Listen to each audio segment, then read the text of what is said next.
Greetings!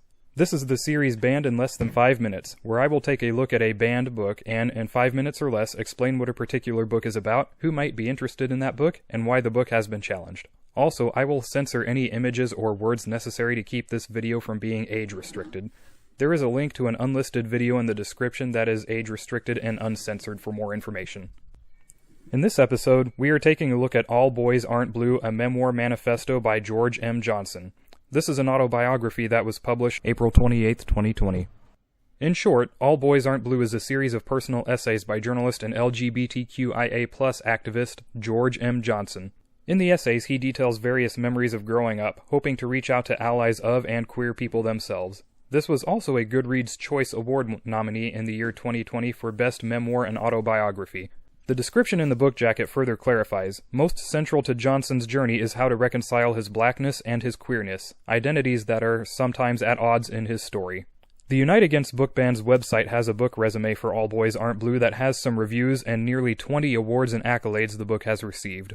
The book resume also specifically lists the recommended age as 14 through 18 or grades 8 and up.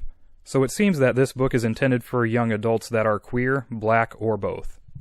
On to why All Boys Aren't Blue was the target of book challenges. Referencing the American Library Association's website, in 2022 this book was targeted 86 times. Note 2023 data is coming out soon. The reasons were LGBTQIA+ content and claimed to be sexually explicit. Now, can I find any examples of this?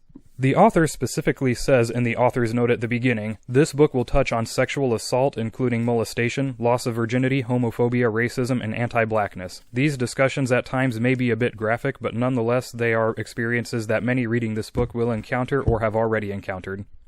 The most obvious examples are in chapters 11 and 15, titled Boys Will Be Boys and Losing My Virginity Twice, respectively. I'll go into more detail in the video linked in the description, but in chapter 11, there is a detailed recalling of an occasion where the author's cousin, Thomas, did inappropriate things with the author, including touching each other's p***s, giving each other b***s, and watching Thomas During that encounter, the author was about 13 years old and his cousin about 4 or 5 years older. Then later in the chapter, the author recalls being groped while using the restroom at high school. The author capstones this chapter by forgiving Thomas. Quote, I was originally going to write about you from how I interpreted that night, from the guilty place, the place that felt like my innocence had been taken. I now know that it is not completely what happened, and so the experience leaves me with more questions than answers. 209 to 210. On 212, the author clarifies, I want to reiterate his actions were wrong and I was a victim. It is not a requirement that you ever find empathy for an abuser. Make it a requirement to hold your abuser accountable. In chapter 15, between pages 265 and 272, the author describes two separate sexual encounters he had with other black men, one where he was on top and the other where he was on bottom. Also throughout the chapter, the author laments not being taught about non-heterosexual intercourse in high school, with the idea that teaching such a subject matter would enable queer individuals to be better prepared for such encounters later in life. Side note, the author attended a Catholic high school. There are several other references throughout the book that I believe add to the reasons for book challenges, though chapters 11 and 15 are what I think are the main reasons.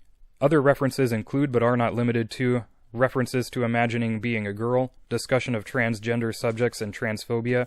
A specific example is a cousin that is transgender and later dies. Quote, you had gotten sick, as the family would say. Some claimed it was the breast implants that leaked into your blood. Some say it was the back alley doctors who gave you bad hormone shots for all those years.